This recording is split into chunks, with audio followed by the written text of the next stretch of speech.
Champ, You're what are you going to doing? sit at the table. You're going to sit at the table. Okay. Let's roll it.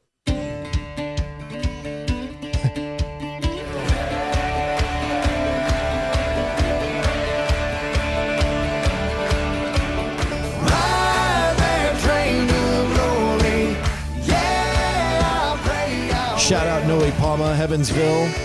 Welcome back to another episode of Behind the Blind, brought to you by Tetra Herring. Check them online at tetraherring.com. Got Logan Burditz, Matt West Coast. What's the last name? Justin Michaels, Ronnie Phillips. Raccoons. For some reason, we were talking about the, what's the Swizzle stick. Yeah. Isn't that what they call them? The drink stirrer. It's made out of raccoon penis. Yes. Let's just say what it is. Apparently, we're going to go there. Like, I thought we were leaving that conversation. Sorry. But we're leading into the intro music, and we're still talking about raccoon penis for some reason. All right, welcome back. So we're finishing out. Great drink mixer. If you ever need one, there's one at Tornado Alley. You're a little bit salty. The Oaks. Oh, boy. All right. Moving on, children. We didn't have a terrible day, but we didn't have a great day. Obviously, these fluctuating temperatures has them all jacked up. The geese, that is, not the raccoons. As we saw when we were back home in Missouri, we ended up with 11 birds today. Yep. And so that video, is that video going to drop then after so it's already dropped, right? By the time they see this. So make sure you go to the Heartland Waterfowl YouTube channel. You'll see that episode. It's really, really good. We get to wish Brandon Mendoza a happy birthday, and you get to see all the trials and tribulations of this morning's hunt. But tomorrow morning, well, actually, before we go into tomorrow morning, let's talk about today's hunt. Yeah, I mean, we were one flock away from a great hunt, in my opinion. That is true. We had a good hunt. That first group I thought was going to be money. That would have made it a great hunt. Yeah. Every group of birds that came over top of us this morning, except for that 3-pack, that was kind of a weird. They're kind of come behind us, but other than that one, every group that came over top of us wanted to be there and worked. Yep. Yeah. And worked very well. That was few and far between. The birds, we could still hear some on the water. Yep. That roost to the north. I think there was a lot of birds that didn't fly this morning. Yeah, they just didn't really move. Majority of the birds that we saw last night didn't fly. Right. I mean, a quarter of the birds. We only saw a quarter of the birds this morning. I agree. And we were on a hilltop. We could see a long ways away, and there just wasn't a lot moving in the sky. Even, That's right. So we want to go ahead and blame Justin Michaels for the fact that first group didn't land. We went ahead and reviewed the footage. It was complete dog crap, and he flared the birds, and so the footage was so bad we just didn't even want to show you in this particular. I mean, that's why there's no slow-mo action in any of that recap hunt that you can see on our YouTube channel. Wow. Would you like to defend yourself? There's quite a bit in there. Is there? Like there's a slow-mo clip of me like standing over his blind. Did you not hit record or something? Yeah, Chaz, what happened? Dakota didn't use it. He didn't ask him. I said, "Hey, where's my slow-mo stuff? They're gonna look at this video." I'm actually joking. If you saw the last, There's some great B-roll in there, though. You really Just forgot bird to hit footage. record, huh? No. There was only 3 volleys. But so you didn't hit record on so all you had 3? very slim margin of error. Let's go through it right now. I'm actually only bringing this up to give him a hard time because in the last episode of Behind the Blind, we talked about how we were going to make sure that this episode was like film school to see how Chaz, Soft Justin focus. Michaels, Yeah, no, it's Chris. we got the thumbs up from Dakota Thurn. It was all good He laid it stuff. down today, did He we said not? it's Chris. All right, very good. So you're filming tomorrow, though, right? Yep. No, Matt Yep. is actually. Back at it. I'd be happy to. On the water tomorrow. Pretty sure we got a text message that said that, hey, I'm ready to work. I'm here to hunt or to film and take pictures and drink whiskey. Yep. And you've done a really good job at the drinking whiskey He's part. all out of whiskey. Yeah. The only thing left to do is to film and take pictures. Never discuss Chiefs football with Chaz Michaels after 3 whiskey drinks because you won't get a word in. Very passionate. Yes.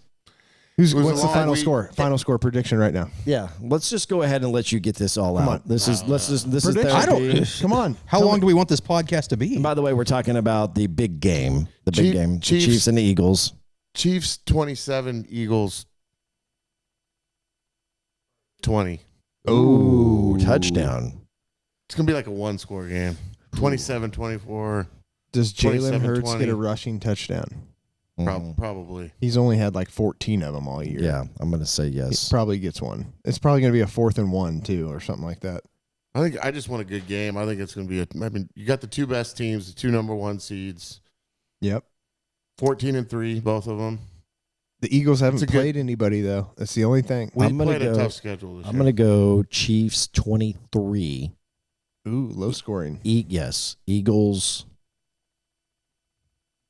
I'm going to say, I want to say 20, but I'm going to go ahead and say 21 because I think there's going to be drama at the end where they could potentially have the ball at the end and kick a field goal to win it, and our defense is going to stand. But you're going to say that the Chiefs defense can't stop them from scoring touchdowns by saying 21. That's fine. Okay, That's fine. I'm just checking. Yeah. I'm just saying that when it counts at the very end, Yeah. the final Yeah. drive where all they need is a field goal to win it, we're going to be able to hold them I'm with outside you. of field goal range. I'm with you. 23-21 Chiefs. If Patrick Mahomes and Travis Kelce are not the MVPs, who would be your pick for MVP if it wasn't one of those two? I think it's going to be like Jerick McKinnon or like one of the running backs or something's going to go off. I'm saying if it wasn't one of those two for MVPs for the Chiefs, right? Not the Eagles, just for the Chiefs. If it was a third player, not one of those two players to win MVP for the year, for the Super Bowl, Super Bowl MVP. Yeah, yep, Super Bowl MVP. Sorry, who is that? Jerick McKinnon. that's what I said. That's my pick. Here's why I say no to that, because in the Super Bowl 54 that we won against San Francisco, it's my opinion that Damian Williams should have been the MVP, and they gave it to Patrick Mahomes. That's kind of what I'm saying in this. So I'm saying Clyde? no. I'm saying it's not going to be a running Come back. on, It's either Clyde. going to be Tony or Schuster. Or MVS. No, it won't be MVS. Do you think Tony's played good. playing? I could see Kadarius Tony- pulling it down. Yeah. So, in order for anyone, you would think, in order for anyone other than Pat or Kelsey to win it, right? They have to throw like that wide receiver. You're saying would have to catch 2 or 3 touchdown passes. Is that how it would have to be? Probably. And it would have to be something where he like made some incredible yards after the catch, probably. Yep. You know, not like a long bomb that Mahomes threw. It would have to be something crazy that or maybe it's Sky Moore, right? He catches 2 random touchdown passes and returns a punt. Has there ever been? I don't know this. That won't happen. Has there ever been, or when is the last time a defensive player won Super Bowl MVP? Oh, I don't know. That would have to be so. That's a possibility, but that would have to be like 1 or Like 2 interceptions pick to the six. house. Or Yep. Chris Jones just goes scorched earth. Strip sack with a 3 score. sacks and Chris Jones would have to have like 5 sacks to win MVP. Yeah. Our offense would have had to do nothing. Like it would have to have been all field goals. Yeah, I in order agree. for Yeah. a defensive player to Or win the game. 2 interceptions, return, Yep. pick 6. Yeah. Yeah. Yep. So anyway, I don't know how many of our Heartland Waterfowl fans give a damn about the Chiefs, Eagles or everyone the Chiefs. should have them. All of them. Anyway, moving on to the hunt. We're excited because we have Gus Bader back in camp with us from TriStar Arms, which we love our TriStar Viper G2. And he made the trek down here, the whole whopping hour-and-a-half drive or whatever it was for him. And so he got into camp tonight, and he'll be out hunting with us tomorrow. And then Brandon, and then Sean will be joining us from Tornado Alley. And I think that's pretty much it, right? Yep. Tomorrow morning, yeah. So we really kind of argued. I don't know if argued, that's probably a little strong, but, had a lengthy conversation about what we're going to do tomorrow because we had some options. And we decided that our best option was to hunt water. And I didn't get to see it, so Logan, I'm going to kind of need you to elaborate. Well, I you got to be saw the it. fall guy. None of us saw This it. is, You this were is on your that scout. decision. Feast or famine. And it's going to be cold tomorrow, by the way. Like, it's going to feel like 13 at shooting time. Yeah, I mean, it's your typical, cattle pond, just like we normally hunt when we're around here. But this not one's this time pretty of good year. size, though, right? We don't typically It's bigger- hunt cattle it's bigger- ponds this time of It's bigger year. than normal, yeah. We got a north wind tomorrow.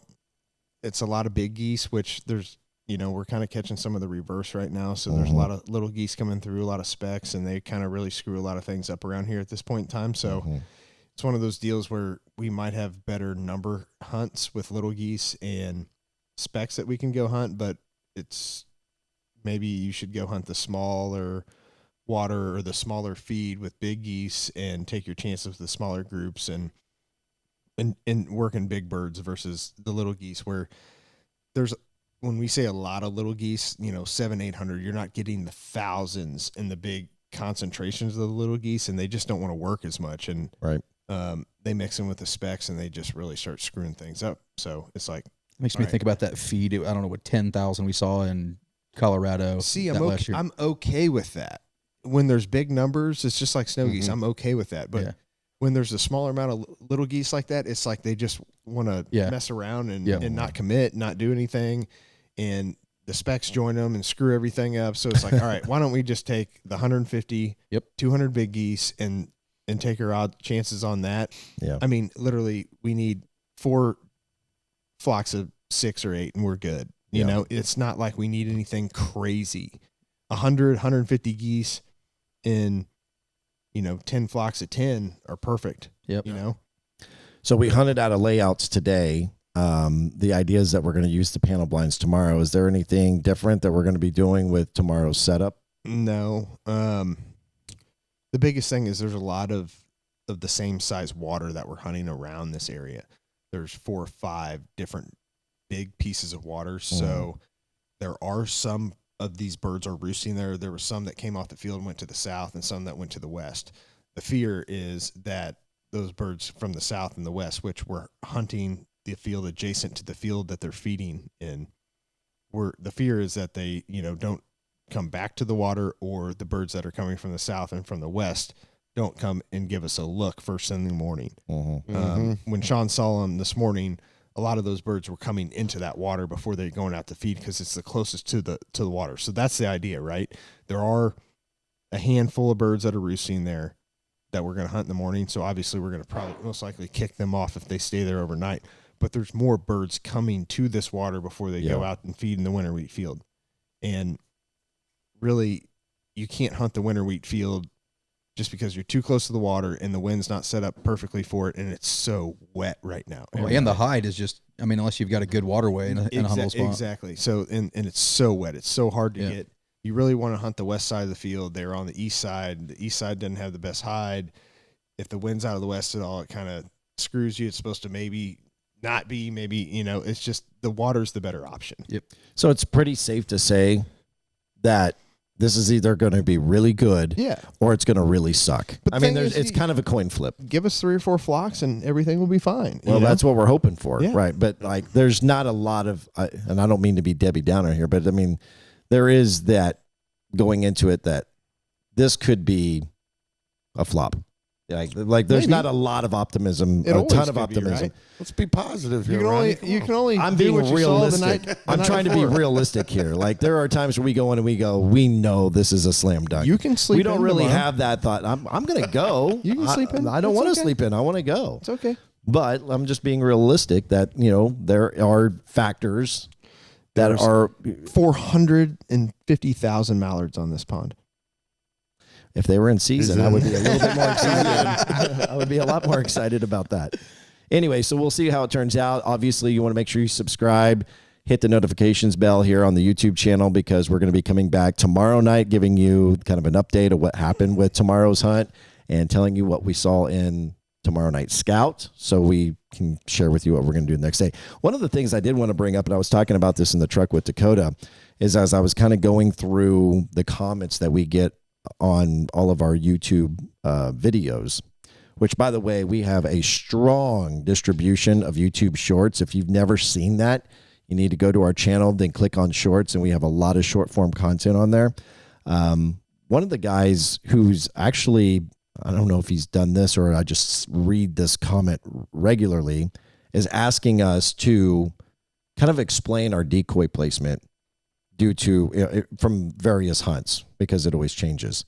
So before I kind of dive into that and get your guys' opinion, I would just say one of the things that we want to do in this edition of Behind the Blind is, as you're listening to this, think of something that you would like to know that we can answer tomorrow night in Behind the Blind. Comment on this video, whether it's something about the last 10 seasons, whether it's about a particular hunt, you want us to revisit a certain video that we shared with you. engage with us. Ask us some questions, and we'll go through those list of questions and get back to you. So back to the decoy placement. When I read that, my first thought was, yeah, we could do that. We could, literally stop down and try to explain the decoy placement, because this guy is a novice, fairly new waterfowl hunter, and he was wanting some education. My first thought was, if you're a new waterfowl hunter and you want to get education on decoy placement, get more education in your scout. Because most people, when they start waterfowl hunting and they scout, they're just trying to find where's the field that the birds are going. Yep. Well, if you stop there and you actually are glassing and you've got a good pair of binoculars like we have with Vortex, then you can read the behaviors and you can see how the birds are in the field, how they're feeding, what they're set up, what's the little pocket where the birds are landing, what does that field look like with the birds, and you can actually read decoy placement by watching live birds. Mimic what you saw the Exactly. night before. Yeah, it can be something. You're only as good as what they did the night before. Well, and it's sometimes as specific as today, we had so much water running through the field. Typically, you would have birds that were drinking out of the moving water in the field while they're feeding, right? So we had a concentration of birds along where the water was running off. Where were all the geese tonight? In the water ditches. Absolutely. In the runoff, in the runoff in the winter wheat fields. We've all of had them. on the day, well, so actually when we were up in Wyoming with High Plains, we had 3 inches of snow or something that fell the night that we got there. And so the next night when we scouted, the geese were feeding through the tire tracks where tractors had driven through the fields and just melted the snow more or whatever it was. So you mimic some of that. I mean, whatever it is, you find a way to make it look more realistic. Absolutely. And I think that we could probably do a better job of communicating sometimes how we're setting our decoys and, what the method of the madness is. But if you are new and inexperienced to waterfowl hunting, my biggest advice to you is that when you figure out the scout, it goes beyond just finding the field of where the birds are landing. Taking the time to actually reading their behaviors, seeing the direction of which they're feeding, what's the little, understanding your, not only what your wind direction is and how that's going to set up for your hide for that particular day, what's your field entrance going to be? That's the one thing everyone forgets. The field how entrance. to get into the field. Yep. How are you going to get in there? Right. So all of that plays a big factor, and that's why we use the moniker "Don't Doubt the Scout." Like scouting is 90% of everything that we do, regardless if we're hunting with outfitters or not. When we go and hunt with an outfitter, it is a prerequisite for us to convey to them that, like, hey, we want to be a part of the process. We don't expect to just show up, have you do all the work, do all the scouting, set up all the blinds, and then we just show up and shoot the birds. No, we want to be a part of the whole process. We want to document that entire process. And so if you're new into this, just know that there's so much more that goes into the scout than just finding the field where the birds are. Anything else you'd like to add to that? Well No, said. I mean, okay, so we hunted with 4 dozen decoys a day? Not a lot. It wasn't more than 6. right? It might have been 6. So what do you guys like late season? I personally like throwing a giant decoy rig late season. Yeah. The way the birds are Today- scattered right now, I think it looked natural today. I agree. Today we did the right thing, and that's what they like to do here, and that there's nothing wrong. Different areas work different ways, right? But you're also in a winter wheat field. The visibility, they see you. And there was snow on the ground this morning. They see that pops, right? Cornfield, maybe a different story with Right. tall stalks or, whatever the case may be. But, typically you hear a late season big spreads. Yeah. Today, obviously, that really wasn't the case. We spread them out, but we had a good, terrace. We had the waterways that, them birds were feeding on the runoff, and it was natural. Yep. Yeah. We were doing it, and the proof was in the pudding. Literally, every flock that came over wanted in bad. Yep. It's another example of, no matter how long you've been doing it, just because you do it one particular way doesn't mean that is the only way to be successful doing it. And, our experience, I feel like in the 10 years that we've been doing this, is that if you're going to be getting into or having the opportunity to get into lessers, it's like they're kind of like snow geese, right? Like they act like snow geese. They can screw you like snow geese. And so you want to make a big presence by throwing a lot more decoys. And so Brandon and I from Tornado Alley, that is, we're having this conversation in the truck while we were scouting last night, and he was like, no, we don't throw more than 6 dozen decoys, even if they're lessers. And I'm like, what are you talking about? Different area. You know, but then, they kill 'em. again, I was proven wrong. Like, we threw 6 dozen decoys and we had some lessers that worked it, you know, and we were able to get into them. Granted, now it was one volley of the, 11 birds that we shot, but, it just reminds you or reassures you that, like, you don't always have it figured out no matter how long you've been doing it. There's other ways that you can do it. You got to be open-minded to that. Yep. And let's be honest, it would have sucked to put out. Oh, in that 20 mud. dozen. In that mud. Yeah, it would've Well, been so here's terrible. something else I was thinking. This isn't so much about the decoy placement, but when you're setting a big spread, the number of times you're in and out of the field, in and around the blinds, and on a really wet day, on a snow-covered field day, the foot tracks. Yeah, the mud. Yeah, when you're The in mud it around the blinds. is a around the big one. blinds, you run down around the edge of your blinds, and all of a sudden there's a mud tracked square. Yeah. Right. Yep. So that's one thing to be very conscious of. That is true. There's certain days that you just got to park your butt in the blind and stay there, and don't get up and be moving around unless you need to, because you're going to make your hunt worse because of it. Yeah, exactly.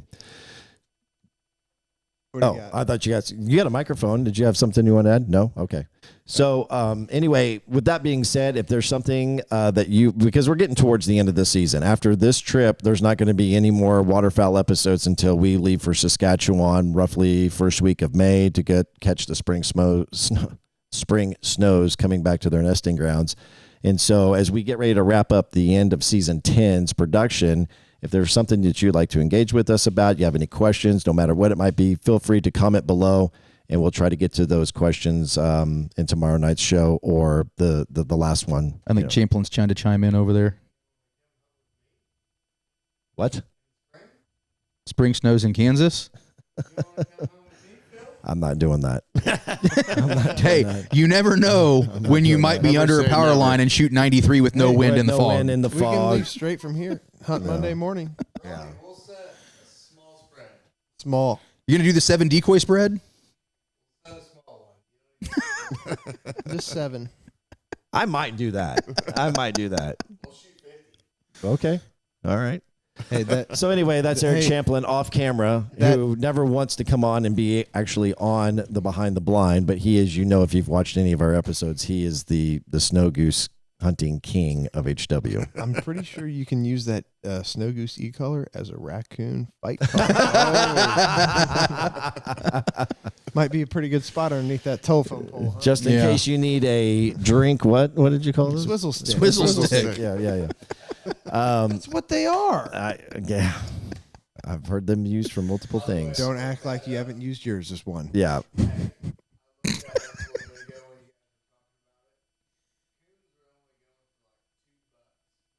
Coons are only going for $2. I don't think anybody can hear this. Yeah, right if you now. hunt. We might have a business opportunity. The other part of them is going for like $25 a pop. A swizzle Are you stick. the swizzle stick is going for $25 a pop? Yeah.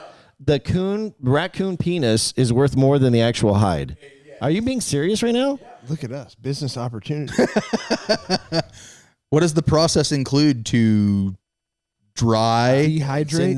dehydrate? You just need a dehydrator. That's- oh my gosh. Are you serious? Have Is you there a not way ever you can seen zoom one of into these? this? I've never seen that. Here, come get this and just bring it up to the camera. That is Amazon. that is Amazon? This is an actual. Is this an actual raccoon penis? Yes. And it's being sold. I'm not on, making this I up, know guys. what it's called, but I'm Here, just saying. he's zoomed in. I have a hard time believing that they would have. So has a nice hook in it. That's so you can hang it on the edge of your cup. this is the actual. This is an actual. Yes. Did you get that? Yeah. You got it. And what's it? $25. You can buy a raccoon penis We have a business opportunity. for $24 $25 a pop on if you- Amazon. Hunsucker said he trapped like 75 last year on his Hey, property. let's do it. I told you I think I can get a dozen behind my house. And I live in the middle of the city. There's 100 right there. Times 25, we're doing okay. You know there's doing going to be okay. somebody who's going to comment on this, is going to talk in great length that they know, yeah, they or girth. the swizzle stick. Anyway, all right. This show just continues to. it derails. Yeah, let's just go ahead and wrap this thing up. All right. Thank God Champlin wasn't involved in this one tonight. Thank you, Tetra Hearing, for being a proud sponsor of Behind the Blind. Thank you, Noe Palma, for the theme music. For Logan Burdett, Matt Westcoat, Justin Michaels, I'm Ronnie Phillips. We'll be back tomorrow night for another edition of Heartland Waterfowl's Behind the Blind. Be sure to check out them Swizzle sticks. $24 now on Amazon. Drastic liquidation sale. Everything must go.